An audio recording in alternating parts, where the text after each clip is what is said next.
Welcome to Mark's World. As you guessed, my name is Mark, and today I would like to discuss how the rich get richer and the poor get poorer. So let's go back in history and find out how the rich did get richer and the poor got poorer over time.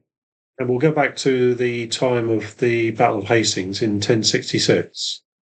So this is when the Norman French army of William, the Duke of Normandy, defeated the English army under the Anglo-Saxon king called Harold. And as you can see in the picture, he received allegedly an arrow in his eye and lost the battle. So this began the conquest of England and the end of the Anglo-Saxons. So after his conquests, William the Conqueror commissions a great survey of much of England and parts of Wales. This was called the Domesday Book of 1085. And the results of this manuscript recorded a lot of interesting information. Within it were things called tithe maps, which showed who owned what in England. A tithe was intended for peasants to pay to the church 1/10 of their produce, levied in kind. So already the state was starting to tax the poor. William came up with the concept of a feudal system, and naturally he put himself at the top of the pyramid, as you can see here, as the king, and below it were the nobility, which included the clergy, lords, and barons. In return for him raising money, the king granted the nobility this land. Beneath the nobility, there were the knights, who were used to raise an army, fight for the king when he needed an army. And as you can see, right at the bottom are the peasants, like the modern day poor. The peasants are at the bottom of the hierarchy. Fortunately for the nobility and the rich, along came Black Death in the mid 1300s. It was a bubonic plague pandemic which occurred across the whole of Europe from 1346 to 1353. It was one of the most fatal pandemics in history. As many as 50 million people perished, perhaps 50% of Europe's 14th century population. The Black Death caused a shortage of peasants working for the nobility, so they were able to demand higher wages. King Richard, shown here, wasn't happy with the peasants having so much money, so he foolishly decided to tax them. He needed the money to fund his 100 Years' War with France, amongst other things.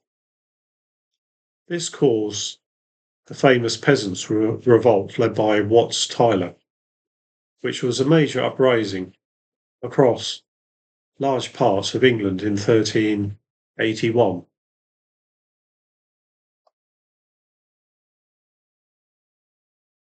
So although the uprising didn't achieve everything that the peasants wanted, it did cause over the next few decades economic opportunities, and things got a bit better for the English peasants. Some peasants were able to move up into a new middle class called the merchants. Although not noble, merchants could attain great wealth in the social structure of the Middle Ages by travelling and trading wares in different regions of Europe. These merchants typically had practical and economic based education backgrounds and relied on open trade routes to increase their wealth, although they did not traditionally fit into the feudal class structure, they grew in status through the medieval period, accumulating even more wealth than many nobles. Later on came the colonial period, and the British Empire started taking place in the 16th century when efforts to discover new routes to the Far East resulted in many voyages for discovery and trade. The next 2 centuries saw the establishment of colonies in North America and trade established with India and the Far East. This map shows the success of the British Empire in colonising 2/5 of the world. Eventually, the span of the British Empire became so great that the motto appeared, "An empire on which the sun never sets."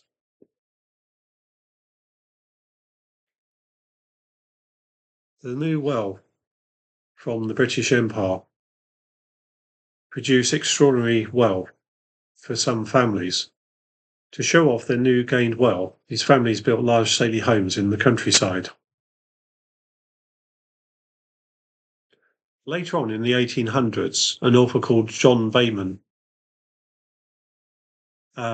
wrote a book about the wealth of the aristocracy in England. This started from the 1861 census, which provoked a commotion among radicals, as its records seem to show there were just 30,000 owners of land in the whole country. Although this was exaggerated, it did reveal how much wealth was owned by the aristocracy. As you can see here, only 400 peers and peeresses owned a staggering 5.7 million acres of land. So you can see the wealth was concentrated very much in the upper classes. The First and Second World Wars proved disastrous for the British Empire and the rich, with most of the colonies becoming independent. This gradually led to the complete collapse of the British Empire, and today there are only a few remaining outposts of the original expanse of the British Empire. These are called off-sea territories.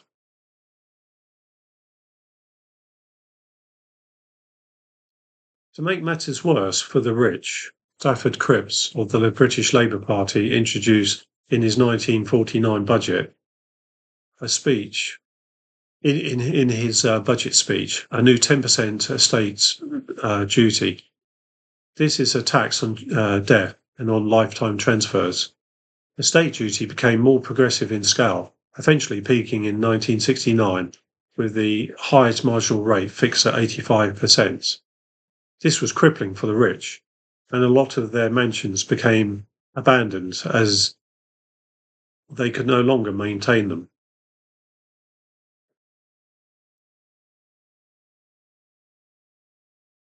However, the clever bankers and accountants and lawyers in the City of London came up with a cunning plan to minimise UK tax on income, gains, and assets for the rich.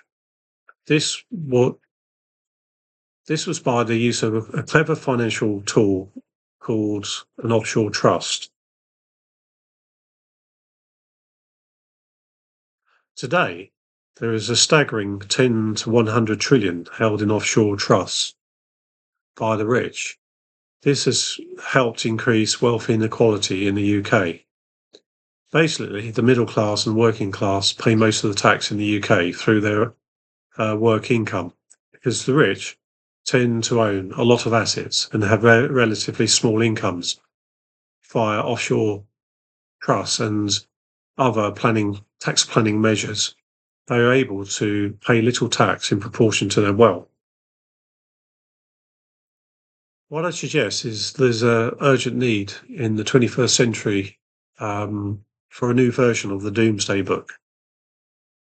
that carries out a detailed survey of all the assets, residential, farming, commercial, industrial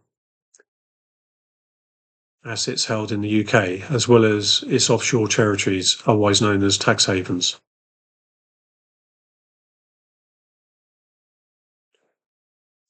The wealth inequality in the UK could be reduced through government legislation to tax the capital of the top 1% wealthiest families. The 120 billion extra tax revenue, sorry, the 250 billion extra tax revenue from the rich could pay for the NHS, which is currently 180 billion per year, social care, which is 5 billion per year, and education, which is 60 billion per year combined. We could have a budget surplus and invest the money into a UK sovereign fund like Norway and make all UK citizens more prosperous. So, thanks for watching. And if you've enjoyed watching this video, please click the like button and the subscribe button as well. That would be much appreciated. So, thank you very much and bye for now.